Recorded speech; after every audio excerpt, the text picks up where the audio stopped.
This is Will from Will Development. This is my 294th weekly update. 294. You know, I say it a lot, like I should do something special when I hit these 100 mark numbers, and I never really do them, and I'm not planning on doing anything for 300 either.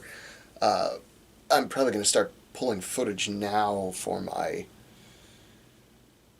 yearly update, which happens in September, around my birthday time. I forget when the official day is. I can look through the old ones to see when it is, but I think it's like September 20th or something like that. I may change that this year and just make it like Dead Nuts September 1st or something like that.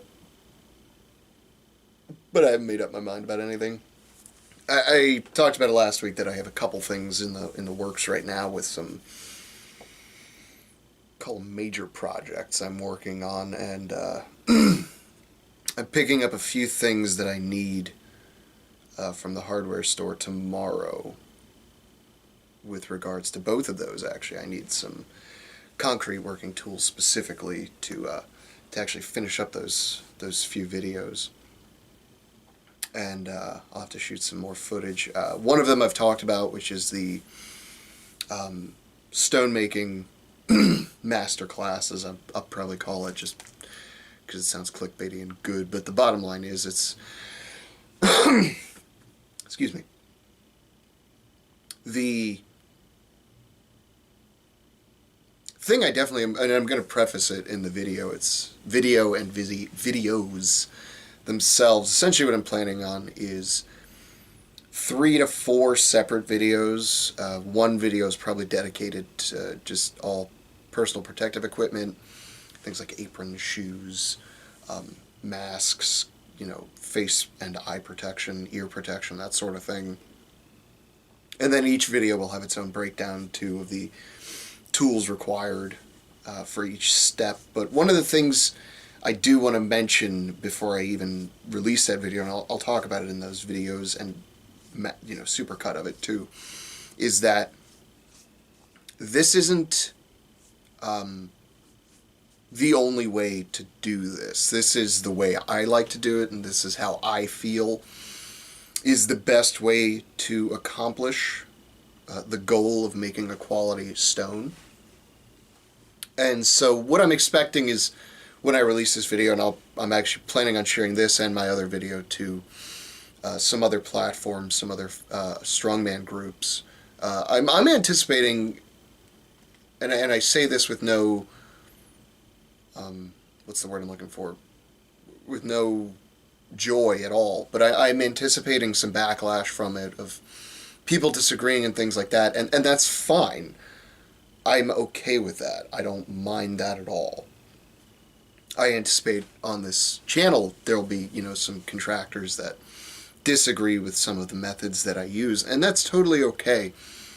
The thing is, I'm not doing this to say this is the right way, this is the only way. This is just how I do it, how I prefer to do it, and how I believe it should be done. That's not to say my mind can't be changed, and one of the biggest things lately that has sort of shown that, in my opinion, is recently I've gone to sealing all my stones. I haven't done that for maybe 3 to 4 years that I've been making them. And just recently I had somebody request it, and I said, sure, I can do that, no problem. And I did it, and I was like, my God, I forgot how beautiful it makes the stones look,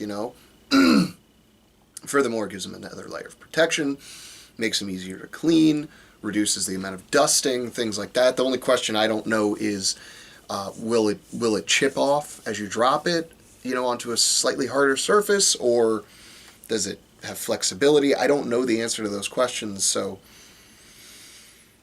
I hesitate to say that that's the proper thing to do every time. I've made and produced a lot of stone. I've produced and provided a lot of stones to a lot of people, and the majority of them, by majority I mean basically all of them, were not sealed, and they're totally fine today. They're still working just good, and a lot of them have a layer on them of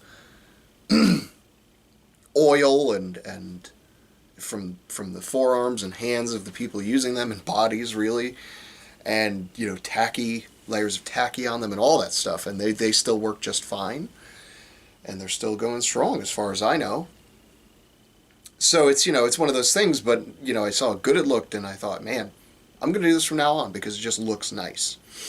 And, there are other benefits to it as well. So, that's just what I mean. If this discussion starts, which I anticipate it will, I'm not opposed to being wrong, which in a way I wouldn't say I was wrong for not sealing them, but perhaps sealing them is better. Remains to be seen. Some people would argue that it is better, and that the stone's not done until you seal it, and things of that nature, and that's fine.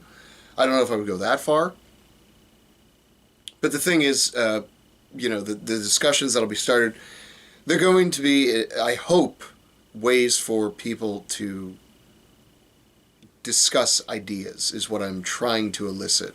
I'm trying to not only inform, but also elicit intelligent conversations about better workmanship, better craftsmanship is really what I'm looking for from the community. So keep that in mind when those videos finally do come out. The stone making video is actually going to come out after my other experiment video, which I will talk about that video basically when it's done, just because I don't want to put a time constraint on myself. But I've got to wait at least another 2 weeks, I think. Yeah, at least 2 weeks before I can even take another step with it. It is concrete related, so I have to wait 28 days just to give it the best possible chance of reduce any variables that might be in the experiment. And that's another thing to think about too when I release this experiment video, is that I am coming from this as scientifically as I can, and all the detractions that people could possibly have, I've tried to think of them as best as I can. I'm just one person, and I've discussed it with some of my other friends to come up with ideas. And with that in mind, I have tried to craft an experiment and use methodology that answers all the questions and provides the best possible results. And a lot of this might not make sense right now. I realize that. But in a couple weeks it will make sense. And so just hold your breath, and it'll happen. And it's an interesting thing to me, and it'll be an interesting thing for people that work with concrete specifically, and people that make Atlas stones. So with that in mind, I don't want this to be like a 20-minute video, so I'll just jump into what everybody's here for, how the week actually went. Thank you for letting me ramble on about all that stuff. Monday, squats and deadlifts, and I think I got worked up to hit my 325, which was my new baseline that I've been wanting to hit, and hit my 365 deadlift. I don't remember what else work I did. Monday feels so long ago now, honestly. And it's my own fault, because while we're doing this whole sort of at-home training, I haven't been really writing anything down. I've just been kind of keeping it all up in my head and just trying to be like, okay, what did I do last week? All right, I know I did at least this, so, how do I feel today? And just go from there. And then Tuesday was pressing, and I was pressing my shoulder and arm, my left arm, felt pretty good. Still managed to get up to my 180 push press. I think I did kind of a deload because I felt really weak. And so I did 155 for 8 sets of 2 or something like that. I wanted to make sure it was still a weight that was respectable for me in my mind. And 135 was just too light, so I said, well, let's do 155. And then later in the week, we'll go a little heavier with it. And that plan actually did pan out. Now, Tuesday through Thursday, my hip and back were really bothering me. And I said, you know what? Squatting seems to aggravate it. So I think for the next couple weeks, I'm going to take squatting off and instead going to do reverse lunges and step-ups onto Atlas stones, because it's all I've got right now. That's a deep enough squat, a deep enough or a high enough platform to step onto, which adds a lot of strain because it's, it's a ball, so it's hard to stand on the center of it and keep it centered. It takes a lot of extra strain from the other parts. So for the next couple weeks at least, I'm going to just be doing lunges, because I've realized I want to do a little more unilateral work, and it doesn't seem to aggravate my back and hip on my left side. And so I may change that. I may end up doing just like squats just to parallel, or just to where I feel it, you know what I mean? But without actually aggravating anything. Just until I get whatever's weak strengthened up to the point where I can handle the style of squatting that I need. Or not that I need, that I would like to be doing. And another thing that helped sort of mold my decision in this is specificity will always be king when it comes to training. And the harsh reality is I'm a strong man, or I want to be anyway. I am a competitive strong man. And in that, they don't test the squat. There really isn't a contested squat movement in any of the competitions I'm planning on going to whenever those happen. So back squatting in general is not necessarily something I have to do just because it's like a staple. And that's not to discount the squat. I believe the squat is the king, if not one of the most important basic movements that should be in most people's programming, whether it's general pop or for, strongman, or especially if you're a power lifter.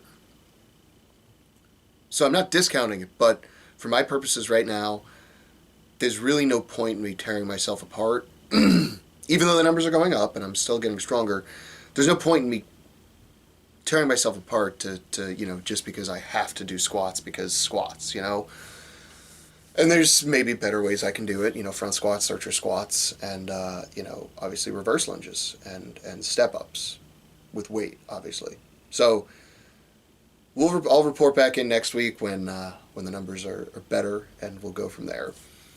And I mentioned that pressing did work out better, taking it a little easier on Monday. Tonight did pressing, ended up doing 3 sets of 4 at 160 with strict, which is, I believe, a PR for me. Normally, or in the past, the most I'd ever done was 160 for like 3, I think. So to be able to do it for 4 was cool. And then the second set, I only got 3, and then the third set, I got like 3.5 and ended up just push pressing it to get it up there and doing a hold. But one of the cool things I did that really helped my shoulder was a long time ago, I was looking into getting one of those bamboo bars, one of those earthquake bar things they sell. And it seems really gimmicky, and I would never advocate somebody use that as a primary tool for training. But hanging plates from a flexible barbell that wobbles and shakes is one of the most amazing ways to burn out the rest of your body. A long time ago, I ended up buying this fiberglass pipe, essentially, because I was researching like homemade versions of the earthquake bar or bamboo bar because they're just so expensive. And I found this pipe for like $8 or whatever online. I think it was like $6 shipping. This is so long ago now. This is like 4 years. I literally got the thing and used it once and never touched it again. But Monday I got the idea. I was like, you know what? I want to do some like waiter's walks and stuff, which is just holding something over your head and walking around with it just for some more stability work in the shoulders and a little more core work too. And so I pulled the bar out and I hung some 25s from it and, did some press work with it. And it was like, oh my God. Like, my shoulders were fried just from the pressing, and then after the walking around with it, like, oh my God, I was cooked, done. And so I did the same thing tonight too. Furthermore, it made my shoulder and my arm feel so much better. Like, the pain is gone. It feels like what you're supposed to feel like, not in pain. Like, pain's not normal. You're not supposed to just be in pain all the time. In terms of, soreness is not necessarily a bad thing, but you're not supposed to be perpetually, like, hurt and injured, which is kind of how I was getting with that arm. And so I'm glad I backed off, and I'm glad I also included that extra little sort of stability work with that bar. It just these last 2 days, so I'm definitely going to incorporate that in my training for the near future, just because it is 100% helping, and it is activating muscles that I normally am not getting activated, which is always a good thing. Other than that, there's not much going on. I apologize for the 15-minute video. I had a lot of stuff to talk about, I guess. Thank you for watching, and don't be afraid to add some stability work into your training. And I don't just mean like balancing on one leg while you do something. I mean, putting bands around just normal barbell and hanging the plates from the bands. You will be so surprised how much more challenging it is with a ridiculously lighter weight. I mean, I only had 50 pounds on it, and it was like doing this. Like, you have no choice but to really root your feet in and squeeze the glutes and really make sure you're stable in order to do that. And you figure you go from something like that, which forces you to be stable like that, that's going to carry over to the actual movement. And I like the idea of doing that better than, things that are not necessarily as specific. I'm being contested on a press that starts here and goes overhead, right? So it's like doing lateral raises doesn't necessarily directly translate to that. That's not to say they don't have a place, but it's like we should be focusing mostly on pressing overhead. So if I can do an alternative press overhead that not only mimics the movement I'm trying to do, but also forces me to hold myself in better positioning, I'm going to do it. And on top of making my shoulder and arm feel awesome. There's no downfall. So don't be afraid to add that kind of stability work into your training. And if you are, then what's your excuse?